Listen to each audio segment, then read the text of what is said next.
So we'll just give everyone um a minute to arrive before I start presenting. Um, but I guess just to go over some things before. So first of all, can everyone see my screen?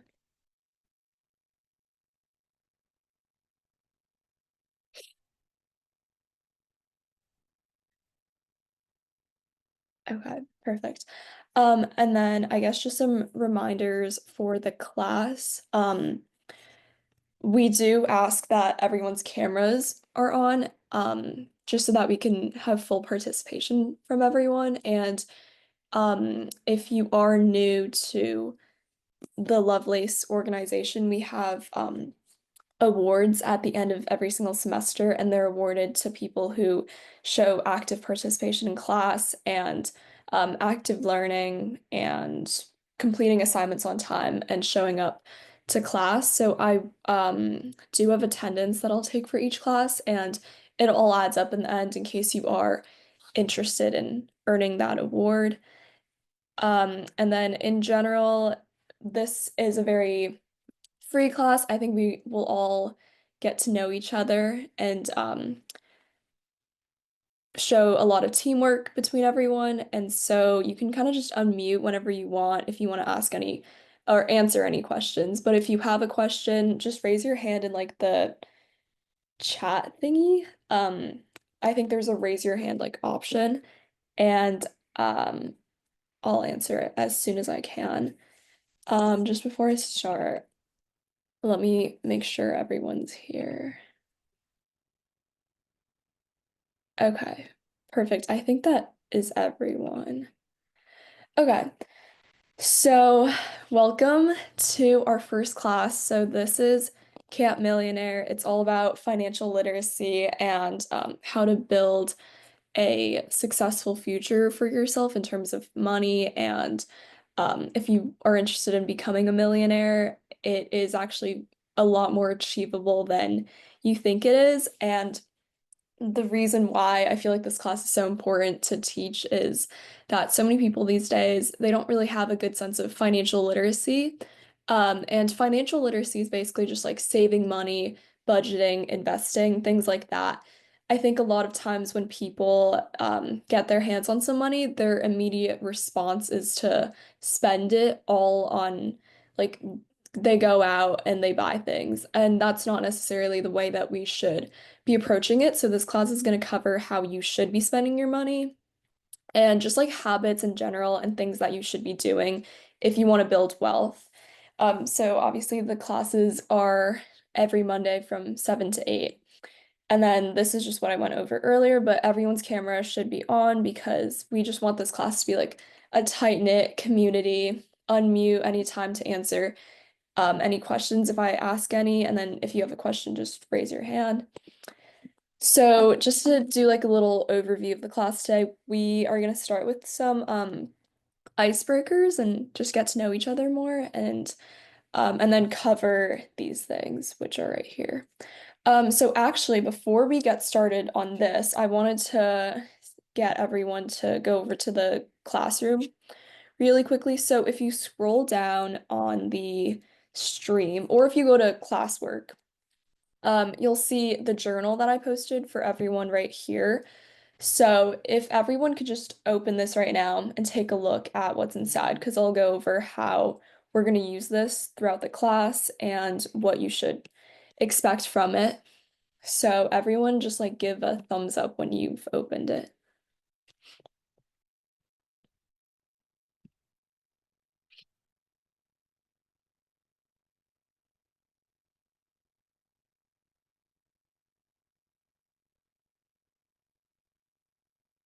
Okay. So this is essentially your journal that you're going to kind of keep throughout this camp, throughout this course. And basically in it, like right here, each person I think has their own copy of it on Classroom, so you can kind of customize it however you want, but you can just put your name on the first slide.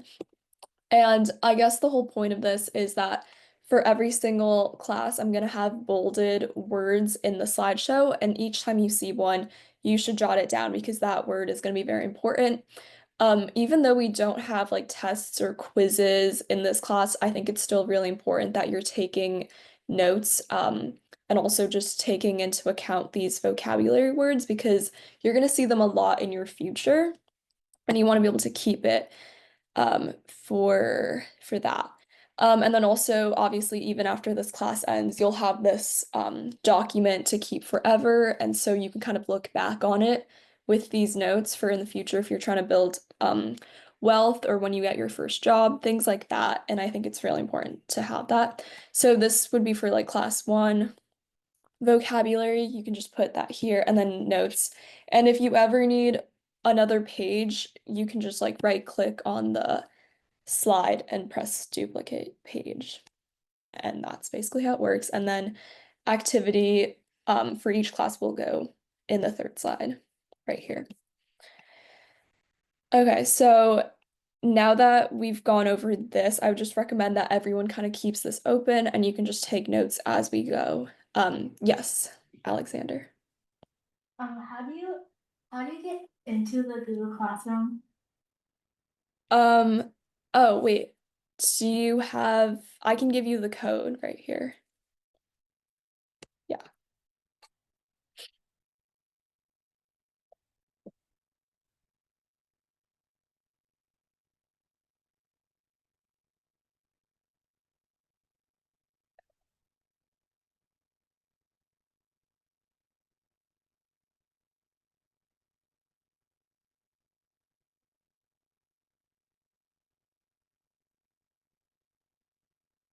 Okay, just let me know when you're done with that.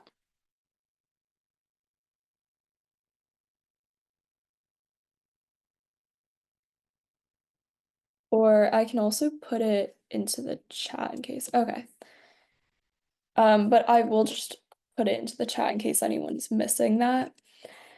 Um, okay, so back to the slideshow. So now we're going to begin and just make sure to have that notebook open and cameras on, and unmute when you want to.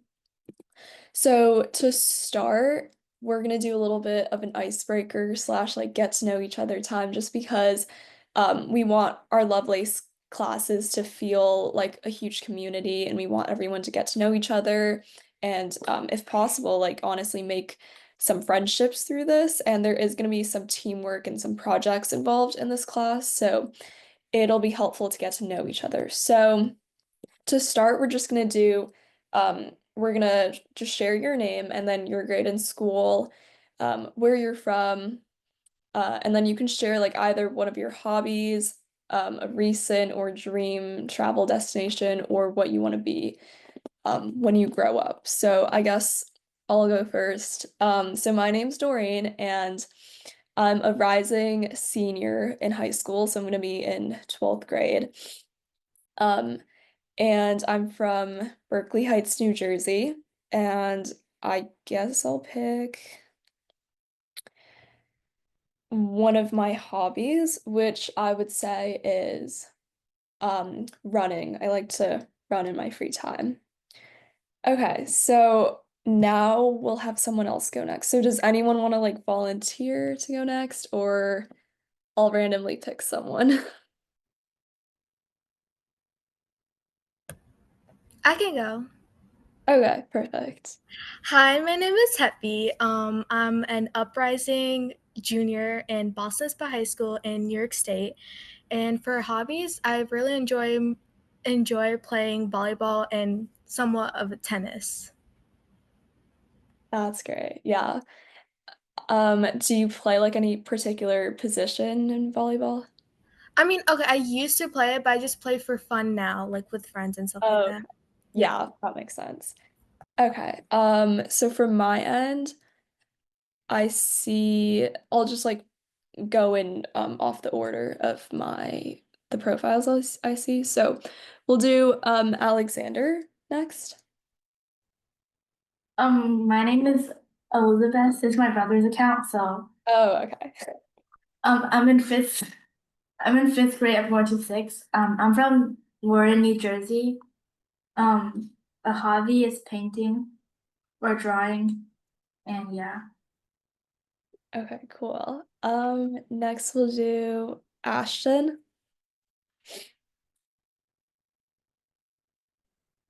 My name is Ashton.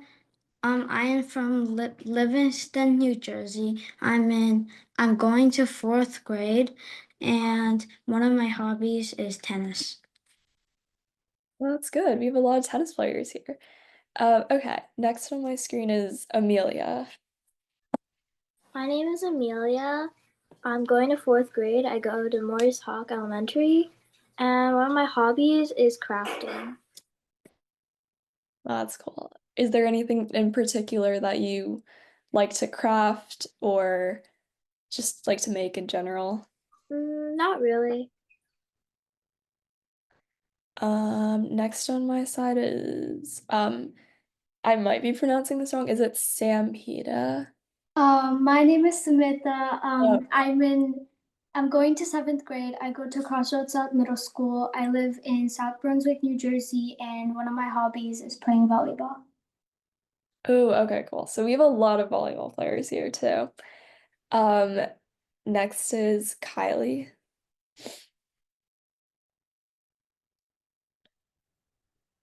Um, I'm Kylie. I'm going into seventh grade. I'm from New York City, and I like building things. Sanvi. My name is Sanvi. I'm going to seventh grade. And I really like origami. And then last, I think we have, is it Ocean? My name's Ocean. I'm a rising sophomore from McNair Academic High School in New Jersey. One of my hobbies is painting, and I also do love playing volleyball too. Okay, so this is great. We've got tennis players, we've got volleyball players, so a lot in common. The next thing that I had up was like two truths and one lie. But I feel like we might be a little bit, um, I don't know if we have enough time for that. So would everyone be okay with like just skipping that? Okay. I guess just one more question.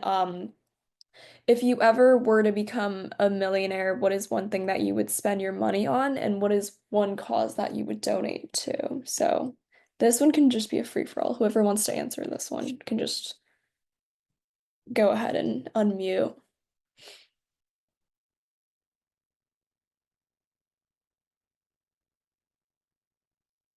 Okay. I guess, well, for me personally, if I were to ever become a millionaire, one thing I would spend my money on would be maybe a house, probably by the beach, um, or in the city. Either one works. And a cause that I would donate to, kind of hard to pick, but maybe like cancer research. Um, so okay, so if no one else wants to go, we'll just move on. I can go. So if I Okay. was ever to become a millionaire, one thing I would spend my money on, firstly, is clothing, like dresses and shoes. But a cause that I would donate to is to further education, especially for the younger generations now, which is very needed. That's a good one. Does anyone else want to go before we move on?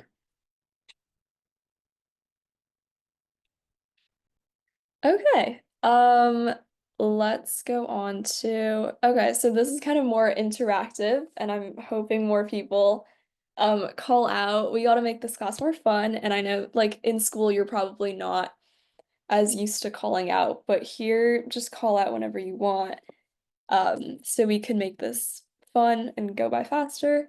So right now, what would you say is your definition of a millionaire? Like before we take this class and before you find out what it actually is. So it could be like this could be anything. Like you could come up with a couple of words that you think describe a millionaire or just what you think a millionaire is. So, um, Rich. rich. Yes, that's a good. Has resources. Yeah, those are good. More than $1 million. Famous. Yeah. Okay, these are good. Okay, famous. Yeah. Can we think of maybe four more? Wealthy. That's a good one. Smart. Okay, two more. Lucky. Lucky. Okay. And then last one. Who wants to say it? Risk taking. Risk taking. That's a good one. Okay, perfect. So now that we've got kind of your definitions of a millionaire out there, are you guys ready to actually learn what a millionaire is? Okay. So actual definition of a millionaire. Also, we kind of see some bolded words here, so a good opportunity to take some notes. But an actual millionaire, I would say that the definition that you gave with the more than $1 million, that one's actually pretty close. So it's basically someone whose net worth or wealth is at least $1 million. So they have 1 million or more in terms of net worth. So net worth, essentially, it's like the total amount of money that you have after you like liquidate your assets. So liquidate is kind of like basically to sell. And after you kind of pay off any debts, so you don't owe any money to anyone anymore. So the formula for this is assets minus liabilities, and we'll get more into assets and liabilities later, but the most important thing that you need to know is assets are good and liabilities are bad. Like you want to have assets with you in life versus you would rather try to get rid of as many liabilities as possible. So down here, the definitions, we have assets, they're just basically anything with any sort of like monetary value. So anything that's worth any amount of money that you either own or you can sell to bring you money. Then liabilities is basically what you owe to someone else or something that you need to pay off. So basically, assets again is good because it means money versus liabilities is bad. It means you owe something. It means you're in debt, something like that. So again, just important things to remember. Assets are a positive thing versus liability is a negative thing. And then net worth is the amount that you get after you take your assets, so anything with value in your life, and you pay off any debts or any money that you owe to other people. So, some examples of assets and liabilities. So, assets, again, are good. So, cash is an asset. Real estate is an asset because that, like, think of if you buy a house, if you sell that house, you get money. So, that's an asset because obviously it brings you something of value. Stocks, again, basically the same thing. You buy a stock and you sell it hopefully for higher than what you bought it for, and you get money back. So that is something of monetary value that you get to keep. Inventory, and this is basically just referring to like any product that you have. So this is more, I guess, like if you're a business owner, but like say you own like a makeup brand or something, your inventory would be like all the like lipsticks that you have in stock waiting to be sold to people. And this is an asset because once you sell that lipstick or lip gloss, whatever, that turns into money for you. So it turns into basically a tangible thing that you can keep and that's actually worth something. And then I guess jewelry, that also counts, but there are so many more things that would count as assets. Basically, think of anything that you own that when you sell it, you get money back. That's an asset. And that basically determines someone's wealth. And then liabilities, obviously being kind of more negative, we've got loans because does anyone want to explain to us what a loan is and why it could be bad? Um, a loan is when you borrow money from a bank and you need to pay it off to be like cleared off debt. That- Yeah, exactly. So it's like it could be from a bank, it could be from another person, and basically until you pay that person or the bank back, you are in debt to them and you owe them money. That is a liability because back to the formula right here, if your liability, the amount that you have to pay in liabilities is more than you have in assets, then your net worth would basically be in the negatives, essentially. So that's not really a millionaire anymore. What would happen if you aren't able to sell your inventory? If you, What well, happens to the asset? then I guess it wouldn't necessarily be considered an asset at all, but from, I guess from like a finance standpoint, um, all inventory is considered an asset because you kind of assume that it will be sold eventually. Unless of course like maybe your business shuts down or it just has very low like customers, then I guess it could actually be considered a liability. But from, I guess, from like an investing perspective, it is considered an asset. But yeah, you do bring up a good point. So it could be a liability, but only under like very special circumstances, like your business is closing or um, you're very low on customers, things like that. And then back to liability. So mortgages are the next thing that is a liability. So does anyone know what a mortgage is? So maybe you've like heard your parents talking about this. Sometimes people, or most of the time, people take out mortgages when they buy houses or just make big purchases in general. So what is a mortgage? A mortgage is like when you pay off like the full price of a house, like upfront, I guess. Okay, so actually a mortgage is essentially when you're so let's say for example you're buying a house. So you're gonna pay off like as much as you can of it, but for the remainder, you're gonna take out a mortgage because you maybe like your house costs like $1 million and you don't fully have $1 million, but you have faith that you will be able to eventually have that much and pay off this loan. So you go to a bank and you take out a mortgage essentially, and it's basically a loan. However, it's more long term. Mortgages go anywhere from like 5 years to like 30 years. And the difference between a loan and a mortgage is that a mortgage is going to have an interest rate on it. So, as time goes on and as the value of money kind of changes a lot, the bank is going to expect you to pay interest on the money that you borrow.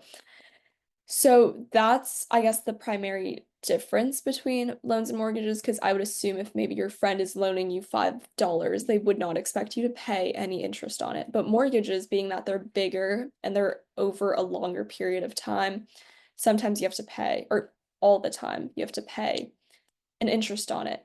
And the interest is a certain percentage of the loan itself. So does that definitely sounds like a lot of money to have to pay back to someone or a bank. So that is definitely 100% a liability. Then credit card debt, that is also a liability when you are overspending and you obviously don't have all that money to spend. you go into credit card debt or just debt in general, and that's a liability because you're gonna have to pay that off over time. Another liability is rent. Like if you're renting a house or you're renting an apartment, that is a liability because that is money that you owe to your landlord every single month, essentially. Then lastly is taxes, which is obviously we have federal taxes, we have state taxes, there's income tax. All of these things are taking money from you every single year. So that is a liability because that is money that you owe to the government or to your state government or your town, essentially. Okay. Now we have so net worth versus income. So it's very important to remember this sentence is extremely important. So income is what you earn. So income is what you're getting paid every single year or whenever you get a paycheck. That's what you earn.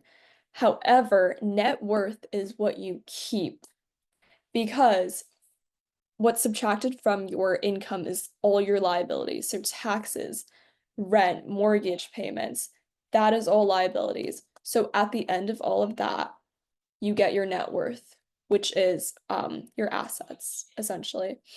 And then I just have this like diagram that I kind of drew up to show that you don't technically need a $1 million income to be a millionaire at all. And that is actually one of the myths that we're talking about in today's class. So on the left here, let me see if I can get a pointer. Okay. So on the left here we have this, it's sideways, but it just says, so this is like a $1 million income. And this is one path. So a $1 million income and you only have liabilities. What do you think would happen if you only had debts to pay off with a $1 million income?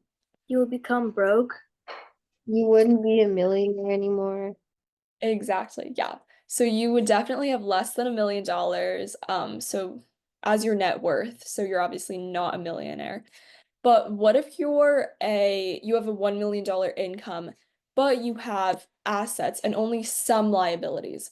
But the important thing to note here is that your assets are worth more than your liabilities. You're gonna What do you get think? Oh, sorry, I just interrupted someone.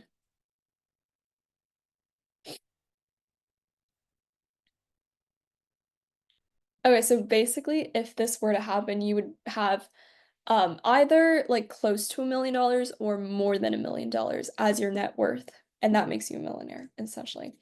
Then we're going into obviously a little bit more realistic. I don't know if a $1 million income is that realistic. So less than $1 million as your income. But again, if you only have liabilities, your net worth is essentially going to be lower than your income, meaning you're in debt.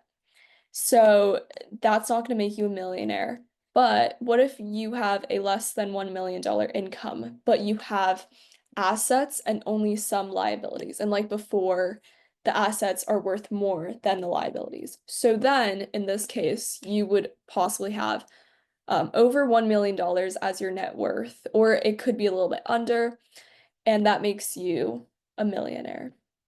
Or at least your net worth is greater than your income. How do we care? Okay. So now we're going to talk about how people build wealth. So basically, these are paths that people take that normal everyday people like you or anyone can take to build wealth. And the only issue is that a lot of people don't really realize how simple it is to really do these things. And it all comes down to habits and discipline. So first thing that people do to build wealth is they really emphasize savings. So, an important thing to know about savings is that when you get a paycheck or when you get your income, the first thing you should always, always, always do is pay yourself. And that is the most important thing because if you pay yourself, you are saving for the future. You're helping yourself for the future. And it may seem like very tempting to just go out and spend your money, but in reality, if you save it for yourself, it will double in value over time, and you will get so much more money in the future, and that'll really benefit you, as opposed to spending it in one day, because that is not really going to double in value or even have any value in the future. So basically what I just said, taking money out of each paycheck to save for later, and this is usually done in a savings account, and these savings accounts are usually have interest. So in this case, I talked about interest before, and that's when you have to pay interest on a mortgage. But in this case, with a savings account, you are getting interest paid to you by the bank for putting your money in their savings account. And that's basically because like the bank, they can take your money and kind of multiply it for you, and that comes out to interest. So you do get interest every single year. And it's very important to kind of take into note when you are signing up for a savings account, like you gotta kind of go through the benefits of each one and figure out which one would have the higher interest rate. So which one would multiply my money more. And this will benefit you later. And typically with savings accounts, you're not allowed to really touch them. I don't believe that you're even allowed to take the money out of it. You can only add money to it, which is good because you're saving for later and obviously any big purchases that you want to make or just for like comfort in general for the future. Some ways that people save with savings accounts are using high yield savings accounts. These are basically just savings accounts, but they have very high interest rates, so kind of like what I just talked about. Or CDs, which basically is certificate of deposit.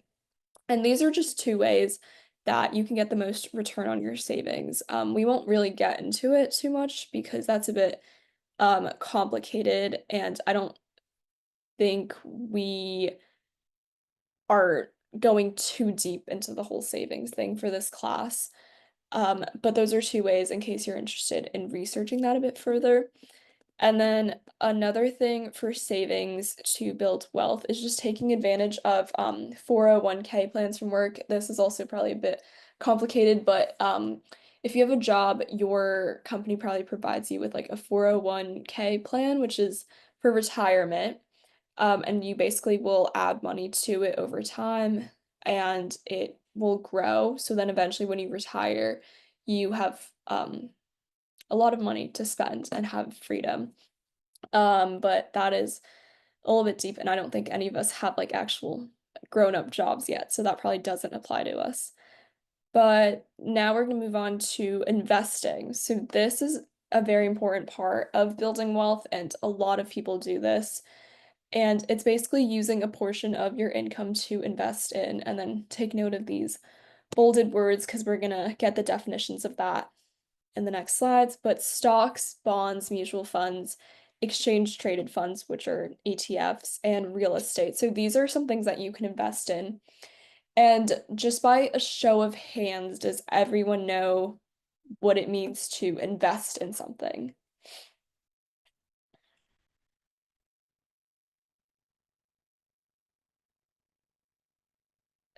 Okay.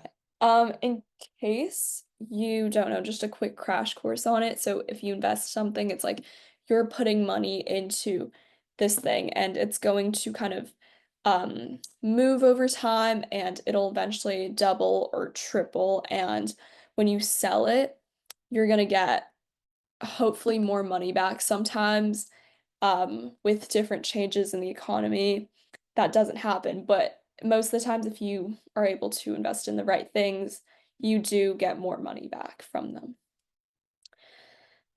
So, first definition is stocks. So, I'm sure a lot of us here have heard of stocks. They're basically, in the simplest way possible, it's basically like you're buying a share of a company. So, you're buying like a portion of a company, and by doing that, you're kind of becoming like a partial owner of the company.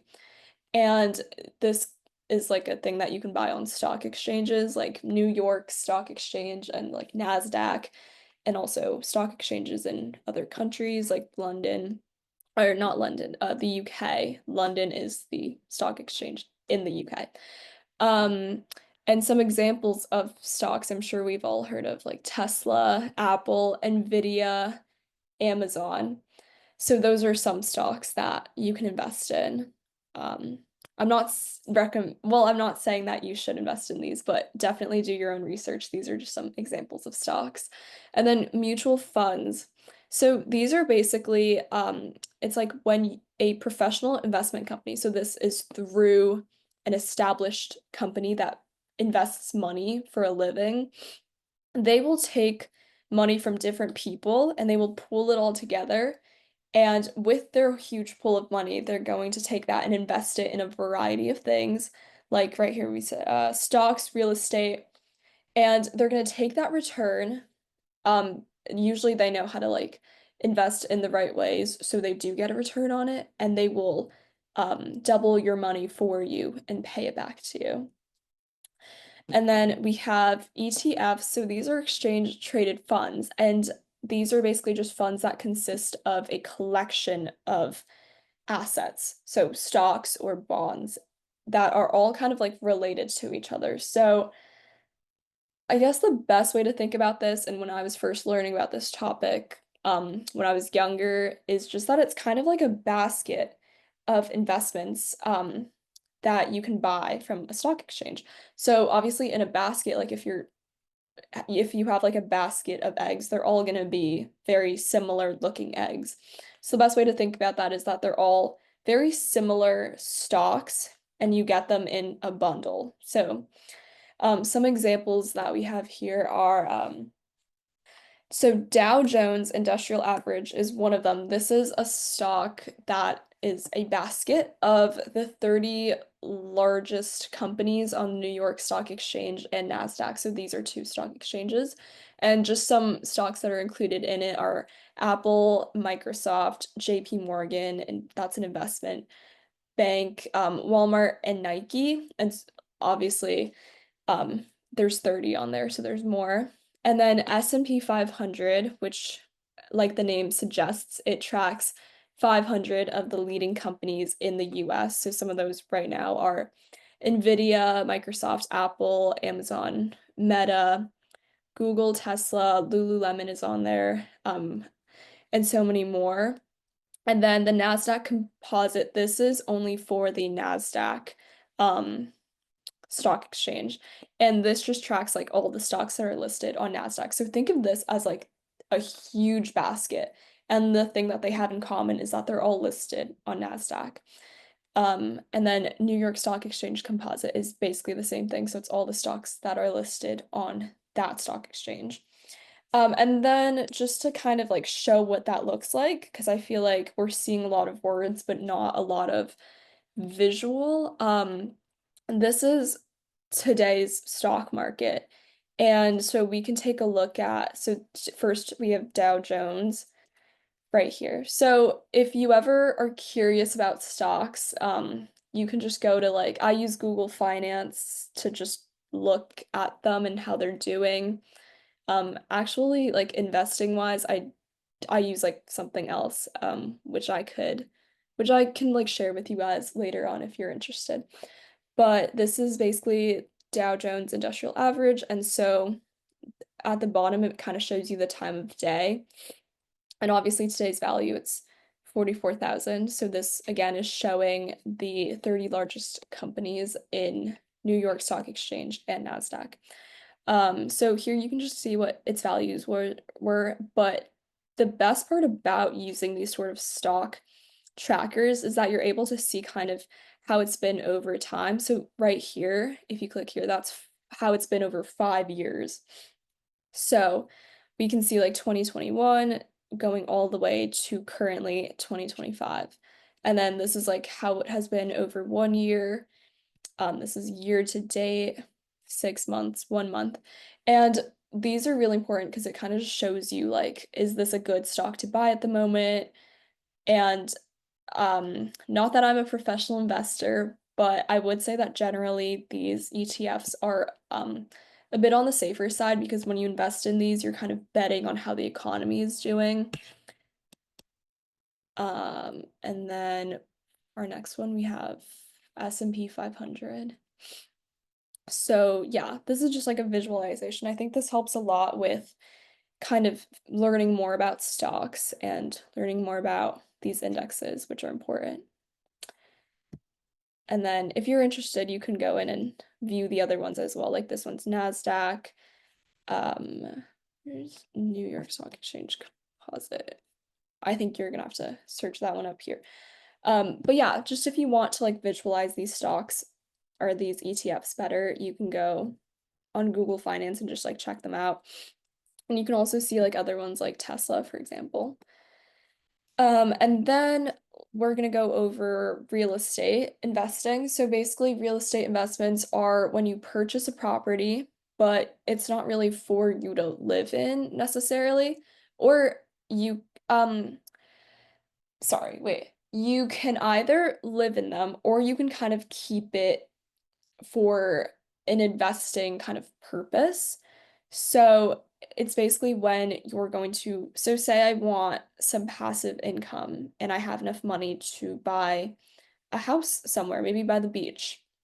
So I would buy it and I can either live in it and kind of wait for it to increase in value and then sell it and earn money back, or I can keep it and rent it out to people, and that way I get money back. And that's how you earn kind of extra, and that's an investment because you are putting money into that house and you're getting money out of it. And so some examples of that are like owning a property and waiting for it to increase in value, when you manage or rent a property to people, or when you sell a property after it's increased in value, or if you flip a property. So does anyone know what flipping a property means?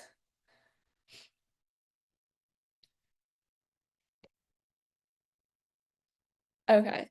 So yeah, I actually only learned about this, I think, like maybe a year ago, but flipping a property is when you buy a house and you essentially kind of renovate it and you make it look entirely different, or maybe if it was like an older rundown house, you renovate it and you make it look brand new again. And then you sell it for way more than what you bought it for. So that is another way that people get money back from buying a house. Oh. Okay, so before we move on to myths and realities, does anyone have any questions on what we just covered?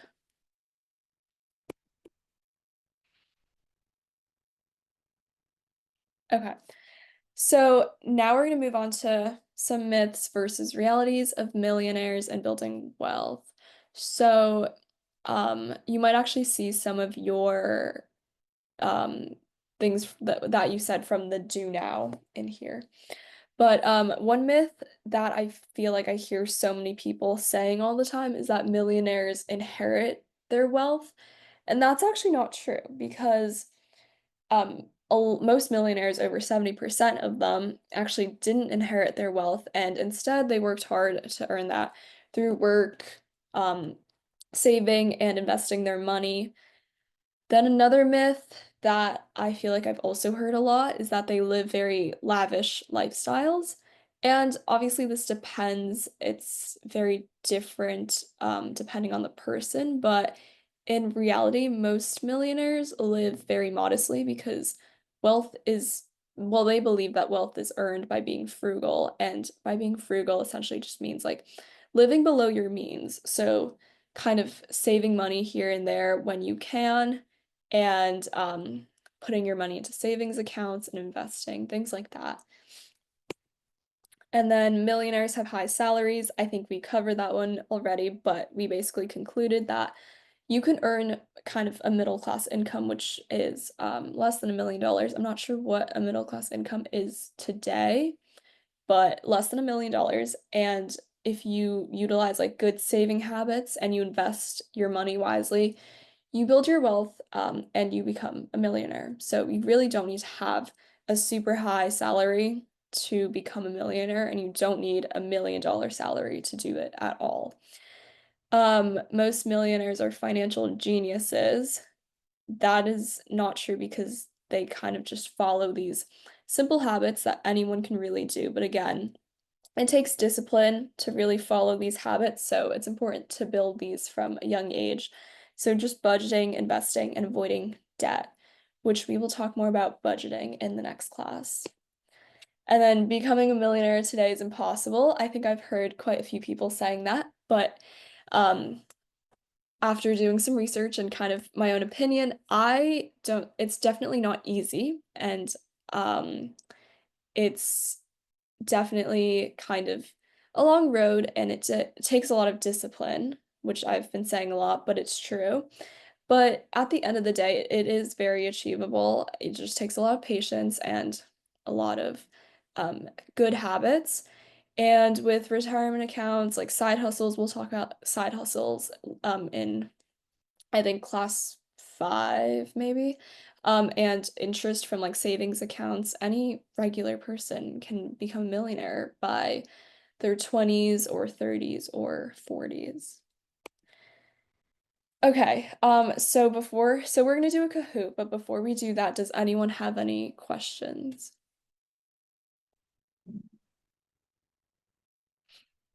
Okay, so let me pull up the Kahoot and we'll have everyone join.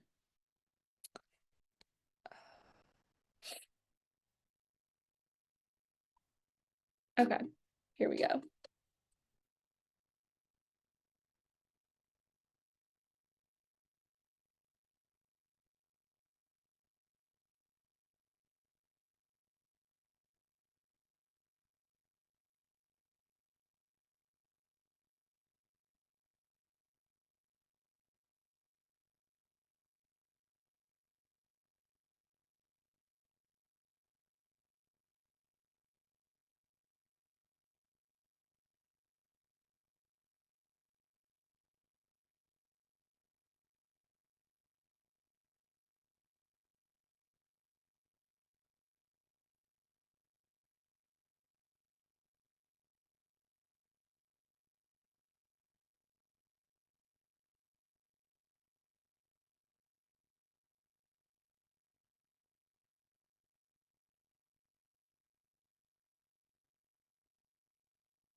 Okay, I think we're missing.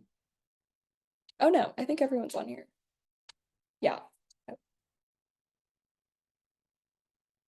Okay, so let's.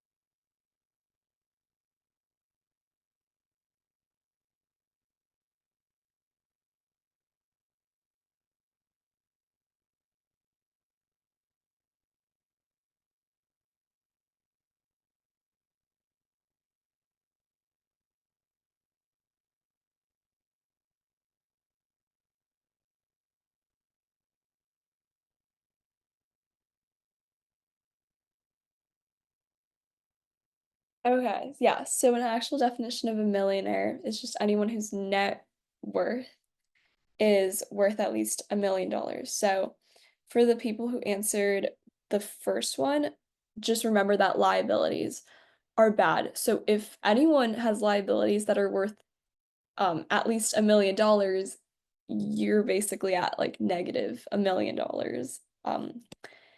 So yeah, it is the blue one.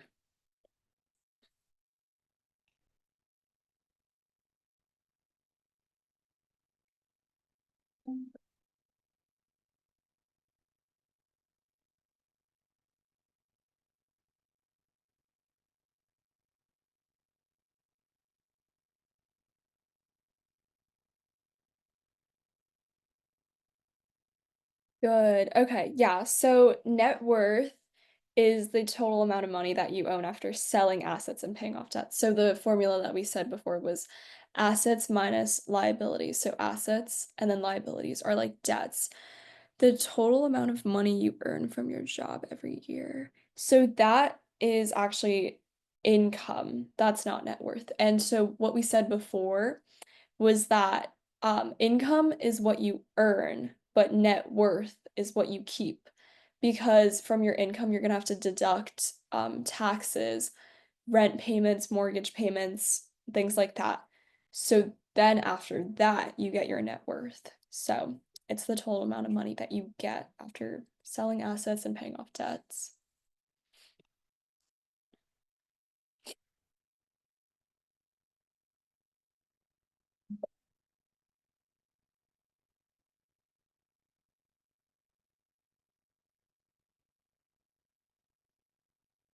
Okay, yeah. I feel like I gave that one away just now. But yeah, assets minus liabilities.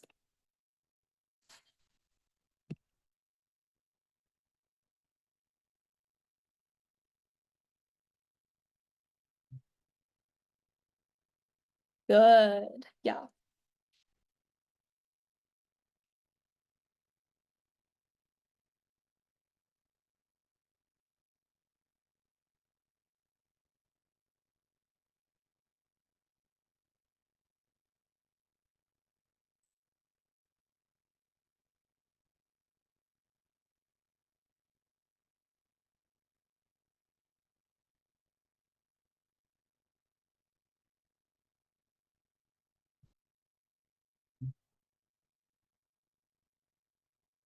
good. Yes, it is cash, real estate, stocks. I think we also said like jewelry, inventory.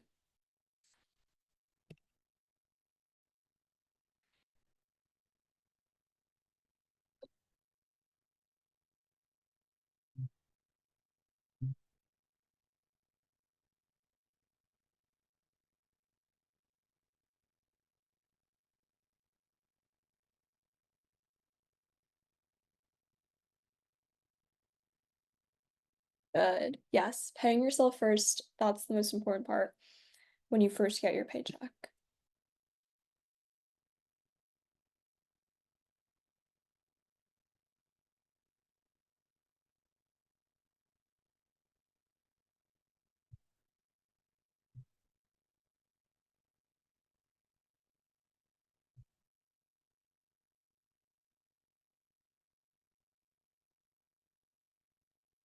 Yes, you don't need an income of $1 million to be a millionaire.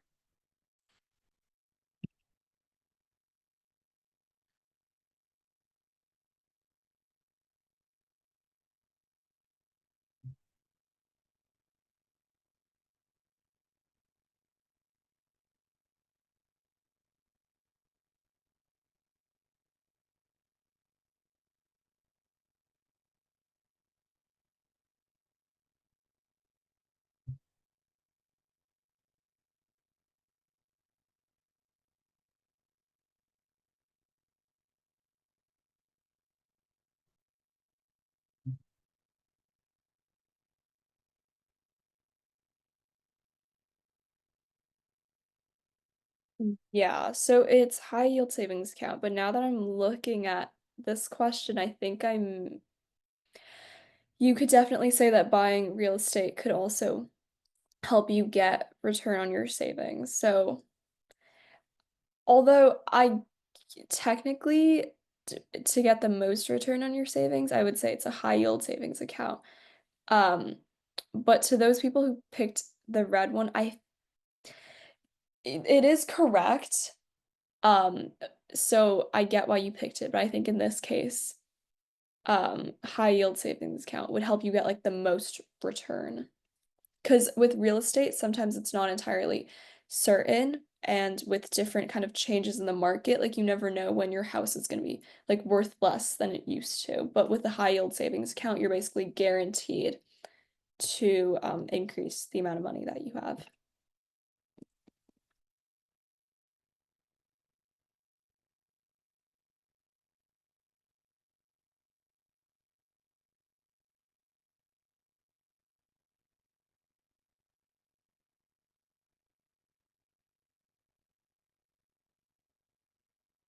Good. Yeah. Okay. We're gonna try to move a little bit faster because we still have more stuff to cover and I don't want to go over.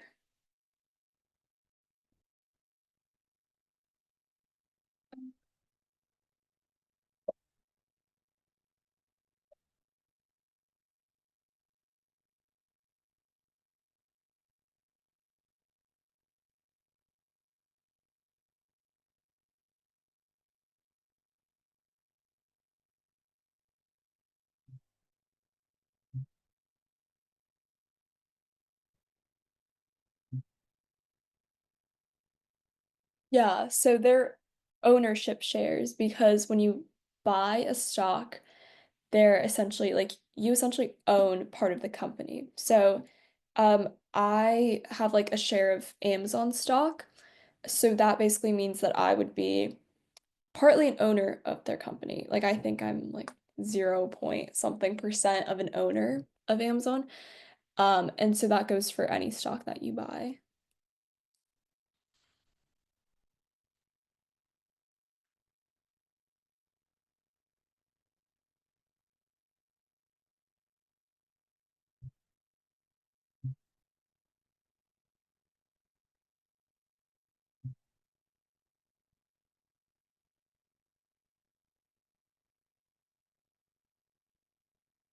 Yeah, so it's important to remember that a mutual fund is a company. So it's a professional investment company that will take your money, pull it together, and they will take it and invest it in a variety of things. And so that's important to remember.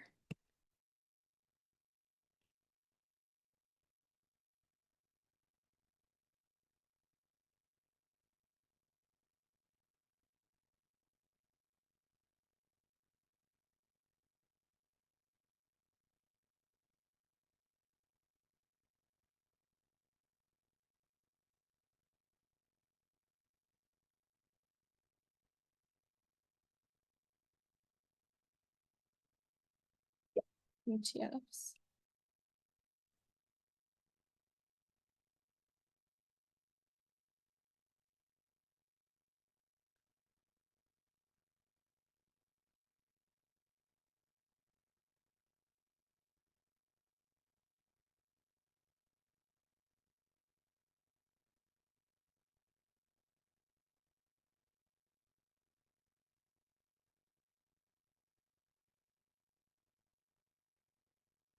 Good. Yeah, it is none of the above. This one is kind of a tricky one, but yeah. So Amazon, Tesla, Meta, these are all just like stocks that you buy, whereas ETFs would be a collection. So if it was like S&P 500, Dow Jones, Nasdaq Composite, those would be ETFs.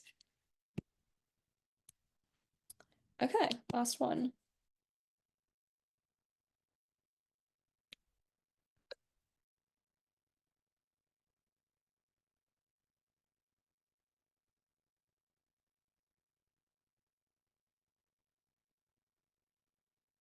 Good. Okay. Let's see.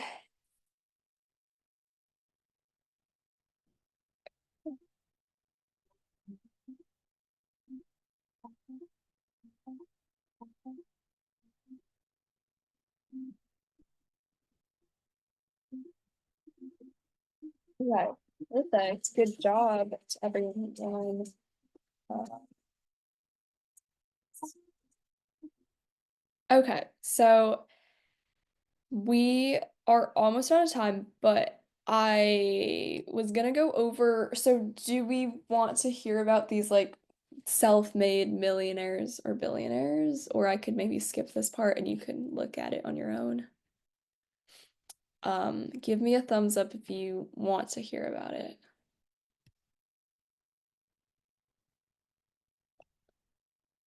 Okay, I got like one thumbs up and one maybe. Um, so okay, wait. I guess my question now is so I had a project that I was gonna have everyone complete in class, but we probably don't have time to do that. And I also had a project that I was gonna have you guys do for homework. So I'll have you guys pick, and you can complete one of these for homework. How about that? So the first one is we're gonna do basically in your journal you are gonna make like a vision board so you can add like photos of what you would want your life to look like if you were a millionaire. And some examples are like this. You don't really have to label them, but you can just put like photos of things that you would want from life if you were a millionaire. So that's option number one. This is the one that we were gonna do in class, but you guys can choose to do it for homework if you want. And then the other option is, I guess this isn't, okay. Other option is you can make a presentation on any self-made millionaire or billionaire. And this is just like a very short presentation. It could be like a couple slides long. You can use like Google Slides or Canva. So you just have to like include photos of the person, teach the class a little bit about how they became wealthy, like what paths they took to get there. And then yeah, I'll have like a rubric with some like short requirements if you're interested in doing this one. And if you are doing this one, you can look at some of these people that I have up here as like inspiration. So I guess it might be easier if everyone does the same homework assignment and we'll present like next class. So we'll do a vote. Um, who wants to do the vision board project for homework? Raise your hand. Okay. 1, 2, 3, 4, 5. Okay, we have 5 people. Okay, perfect. And then I think that is the majority. So this will be your homework assignment then. I will post this on Classroom along with the examples that I have. And if you would like to present, you can let me know next class and you can kind of show it to the class and just show them like the pictures that you have on there and like what they mean and how that applies to you. But even if we aren't doing this like presentation project, I think it still helps a little bit to kind of see some of these self-made millionaires and billionaires and how they made their money because it is quite inspiring. And I'm sure like a lot of you guys probably know Taylor Swift. She recently became a billionaire, I think, in like January. So these are pretty inspiring and should be pretty helpful. But yeah, I will post this assignment on Classroom for you guys, and you can just complete it in your journal. So like right here in activities. So just like put a couple of pictures or as many as you want of just some things that you would want your life to, how you want your life to look.